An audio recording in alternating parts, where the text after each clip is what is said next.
Assalamualaikum warahmatullahi wabarakatuh. Yang saya hormati Dr. Ahmad Sabri dan yang saya kasihi rakan-rakan sekalian. Sebelum kami mengupas lebih lanjut mengenai tajuk kumpulan kami, eloklah saya memperkenalkan nama terlebih dahulu. Nama saya Nur Syafiqah binti Mustafa Rani dan turut bersama saya ialah Nur Hidayah binti Rahim, Sharifah Syahira binti Said Jaafar dan Sharifah Nur Syahirah Aidi binti Said Muhammad Rida. Kami dari kumpulan 2 ingin membentangkan mengenai cabaran berita palsu dalam masyarakat digital dan penyelesaiannya menurut perspektif etika dari pelbagai peradaban.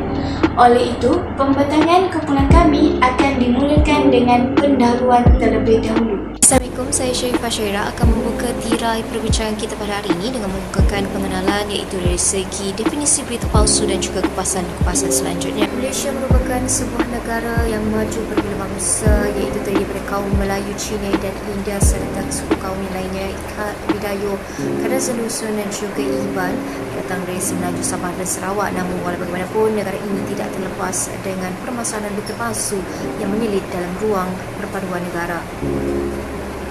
Berita palsu merupakan kebagaian cerita yang ditambah oleh pihak tidak bertanggungjawab sehingga menimbulkan kekeliruan dalam kalangan masyarakat. Jelas yang mengikut Kamus Dewan Bahasa edisi keempat menjelaskan bahawa berita palsu merupakan maklumat yang berkaitan dengan sesuatu kejadian, contohnya peristiwa atau perihal diri individu yang disampaikan sama ada lisan atau melalui penulisan seperti surat khabar atau di media sosial yang jelasnya tidak benar dan tidak sahih ceritanya.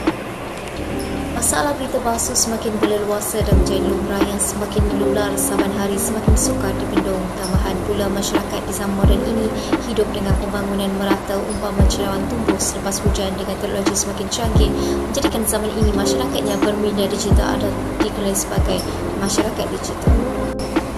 Digital merupakan suatu medium yang menghimpunkan data dan informasi mengenai sesuatu maklumat yang berada di alam maya berkait rapat dengan teknologi. Masyarakat digital pula merupakan masyarakat yang hidup bersumberkan teknologi dan internet yang bergantung kepada peranti elektronik, gadget dan aplikasi dalam bentuk digital untuk mengisi keperluan kehidupan yang memudahkan urusan seharian mereka. Golongan masyarakat digital ini majoritinya datang dari generasi baharu dan anak muda yang dewasa seiring dengan pembangunan teknologi yang membangun.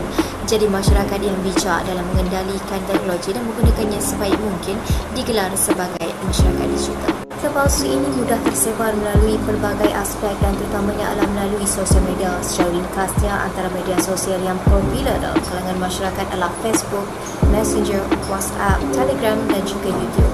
Oleh itu, ramai pengguna tidak bertanggungjawab mengambil ruang menyebarkan berita palsu sementara dunia zaman sekarang berteraskan dunia digital dan masyarakat berlekar di ruang layar internet tanpa sempadan. Laporan dari Suruhanjaya Komunikasi dan Marketing Malaysia SKM mengenai peningkatan permintaan terhadap saluran internet dan jauhlebar yang meningkat secara mendadak semenjak PKP kerana aktiviti persekolahan, pekerjaan dan mesyuarat yang hanya dilakukan di rumah sahaja. Kesimpulannya, secara keseluruhan dapat disimpulkan penyebaran berita palsu ini bakal menjadi kelaziman dalam kehidupan masyarakat hingga sukar dibendung jika tiada kawalan oleh pelbagai pihak serta masyarakat perlu berganding bahu dalam memastikan keharmonian negara terjaga.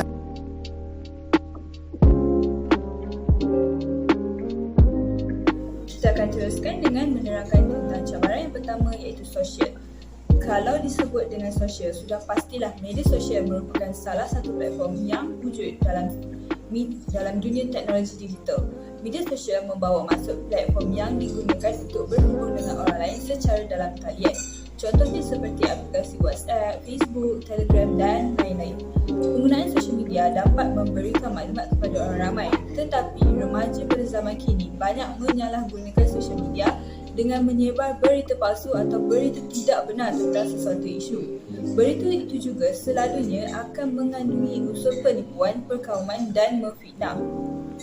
Antara aplikasi penyebaran berita palsu yang selalu digunakan ialah Facebook dan juga Twitter. Cabaran kedua ialah cabaran dalam kategori politik. Cabaran ini amatlah berkait rapat dengan media sosial. Ini terjadi kerana kebanyakan ahli politik juga menggunakan media sosial mereka untuk mempromosikan atau menjalankan aktiviti politik. Kerana bagi mereka, media sosial dapat menghubungkan rakyat. Dalam hal ini, salah satu cabaran yang timbul ialah pengguna media sosial yang lain. Aktiviti politik tersebut dapat menimbulkan sedikit perasaan kurang senang bagi pengguna media sosial yang lain. Ada juga ahli politik yang memburukkan antara satu sama lain. Itu amatlah menimbulkan satu perasaan yang tidak selesa bagi pengguna-pengguna yang lain. Yang terakhir ialah cabaran dari segi ekonomi. Ekonomi merupakan aktiviti negara yang melibatkan wang, manusia dan juga sumber. Aktiviti ekonomi ini termasuklah aktiviti pengeluaran, penggunaan dan pertukaran. Cabaran dalam segi ekonomi wujud apabila ada berita yang mengeluarkan data ekonomi yang salah. Hal ini dapat menyebabkan terjadinya kekurangan stok kerana rakyat akan mula membeli dan berlakulah pembelian panik. Dengan itu berakhirlah poin saya di sini dan saya akan teruskan kepada presenter yang seterusnya.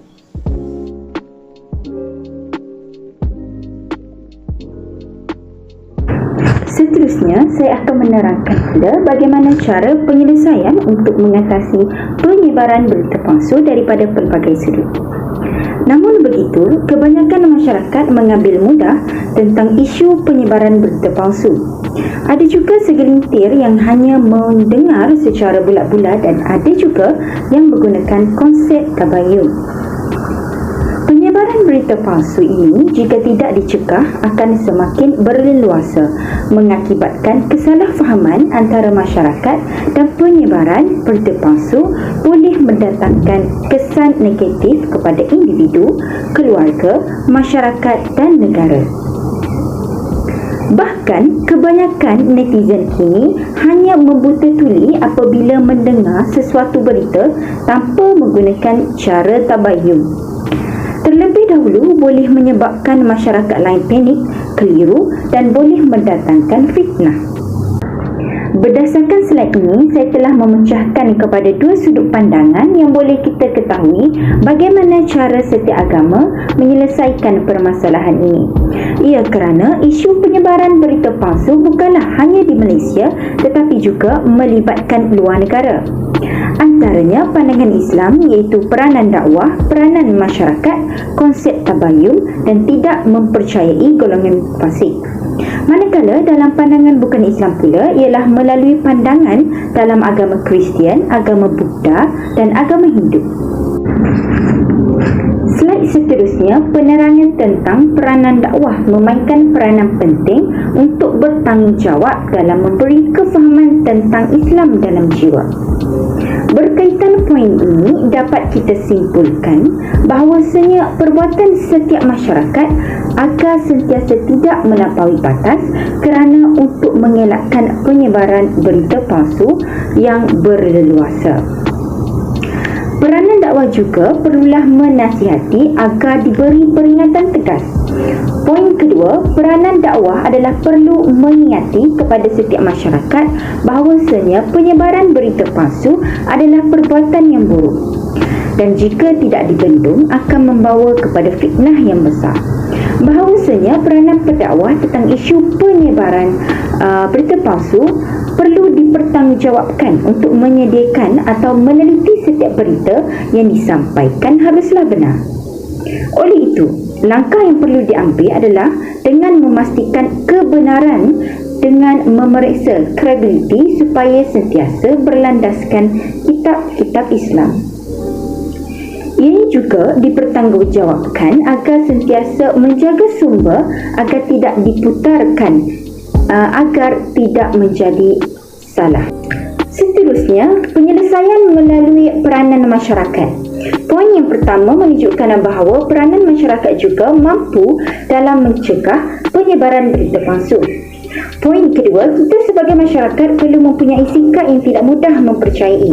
Poin yang terakhir, pengguna yang bijak adalah pengguna yang mampu bertabayun terlebih dahulu dalam memastikan setiap berita yang disampaikan perlu ada bukti untuk memastikan berita yang disampaikan adalah benar.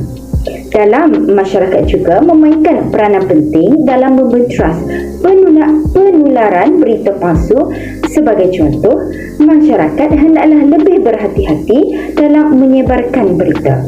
Jika tidak pasti setiap kebenaran berita tersebut seperti gambar atau video yang diberikan oleh mana-mana pengguna media sosial, ianya tidak perlu dikongsikan sewenang-wenangnya. Sambungan kepada slide seterusnya berkaitan penyelesaian dalam pandangan Islam adalah dapat menggunakan cara konsep tabayun.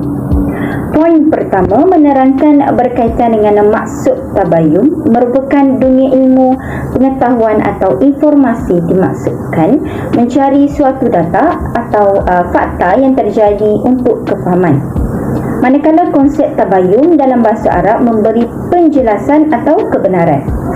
Poin yang kedua adalah sikap tabayun dapat mengajar kita agar sentiasa membuat penyelidikan untuk memastikan setiap berita tersebut. Dan kelebihan jika kita mengamalkan sikap tabayun ini dapat membezakan antara yang betul dan yang salah. Sikap tabayun perlulah ada pada setiap masyarakat agar mampu membentras setiap tipu helah manusia. Akhir sekali, cara untuk menyelesaikan penyebaran berita palsu dengan tidak mempercayai golongan fasik. Golongan fasik merupakan individu yang sentiasa melakukan dosa kecil. Menurut agama Islam, umat Islam tidak mempercayai golongan fasik dengan mudah. Sebagai firman Allah Subhanahu Wa Taala dalam surah Al-Hujurat mengatakan bahawasanya, hai orang-orang yang beriman, jika datang kepada kamu seorang fasik membawa sesuatu berita, maka bersungguh-sungguhlah memberi kejelasan agar kamu tidak menimpakan suatu musibah kepada suatu kaum tanpa pengetahuan. Slide seterusnya kita boleh lihat dari sudut pandangan agama bukan Islam pula. Ianya dapat melihat melalui perbezaan pandangan mengikut agama Kristian, agama Buddha dan agama Hindu mengenai keburukan penyebaran berita palsu pada era ini. Mengikut pandangan Kristian mengenai penyebaran berita palsu perlulah mempunyai keutuhan dalam memahami sesuatu maklumat yang disampaikan. Dan cara agama Kristian untuk menghindari penyebaran berita palsu ini dengan menggunakan cara berkomunikasi melalui penyelidikan yang betul, baik secara langsung maupun tidak langsung. Penularan berita yang negatif akan memberikan impak yang buruk kepada setiap individu. Dalam kefahaman agama Kristian telah memperingatkan bahawa kaum mereka supaya tidak sewenang-wenangnya menyebarkan berita palsu, supaya tidak membantu segelintir golongan manusia yang menjadi penyampai berita yang tidak benar tersebut. Seterusnya, mengikut pandangan agama Buddha. Menurut kajian Purwati menyebut bahawa kaum yang beragama Buddha ini sangat tidak menyukai kepada berita palsu.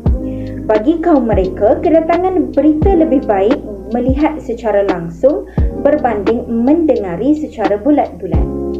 Menurut kefahaman kaum Buddha, sifat jati diri perlu ada supaya tidak mudah terpedaya dengan penglihatan dan mulut-mulut manusia.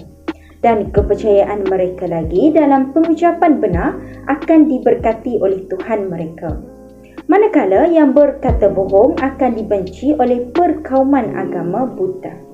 Yang terakhir dalam pandangan kaum Hindu pula yang menyebut orang yang baik dan bijak tidak berkata bohong dan sentiasa selalu menolong seluruh manusia. Dan mengikut pandangan mereka juga tidak perlu menyokong berita-berita palsu. Bagi mereka, kedatangannya akan menimbulkan rusuhan masyarakat. Menurut laporan dalam berita pada ketika dahulu, telah berlakunya insiden keganasan di negeri Tripura yang membawa perhimpunan yang membabitkan ratusan pengikut nasionalis Hindu yang bersayap kanan. Kejadian ini telah didakwa bahawa serangan balas dendam selepas perbunuhan beberapa penganut Hindu yang disebaran sepadan di Bangladesh yang majoriti beragama Islam. Sementara itu, segelintir pengguna mengambil kesempatan untuk memberikan berita-berita palsu untuk mengeruhkan lagi keadaan di sana. Menurut laporan polis memberikan kenyataan kepada media, mengenal pasti sebanyak 102 telah dimuat naik oleh pemilik akaun yang tidak diketahui bertujuan untuk mencetus konflik kepada individu yang berbeza agama. Hal ini telah diambil tindakan tegas oleh pihak polis dengan memaksa pihak Facebook, Twitter dan YouTube supaya memadamkan maklumat yang palsu tersebut. Ia bertujuan untuk tidak menimbulkan kekeliruan dalam kalangan masyarakat luar. Sebelum saya menyerahkan kepada pembentang yang terakhir, hal ini boleh disimpulkan bagaimana cara penyelesaian mengikut pelbagai perspektif etika dan terdapat cara bagaimana untuk menyelesaikannya. Hal ini boleh disimpulkan bagaimana cara penyelesaian mengikut pelbagai perspektif etika dan terdapat cara bagaimana untuk menyelesaikan penyebaran berita palsu.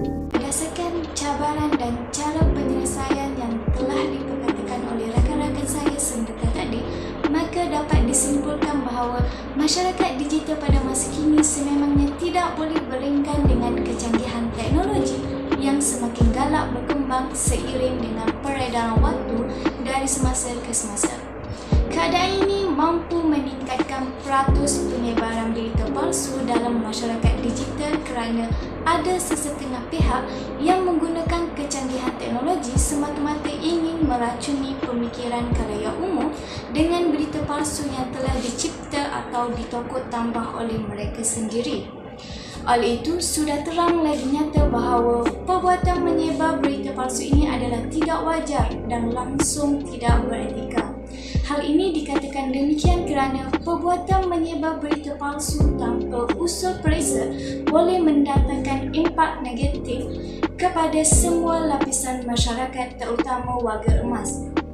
Tidak mustahil sekiranya warga emas maupun orang lain akan mempercayai 100% berkenaan berita palsu yang didengari oleh mereka. Oleh hanya sedemikian, isu penyebaran berita palsu dalam kalangan masyarakat digital perlu diambil peduli dan bukannya dipandang enteng begitu sahaja agar masyarakat tidak terus-terusan dibayangi oleh berita palsu. Itu sahaja daripada kumpulan kami. Sekian, terima kasih. Ingat, tak pasti jangan kongsi.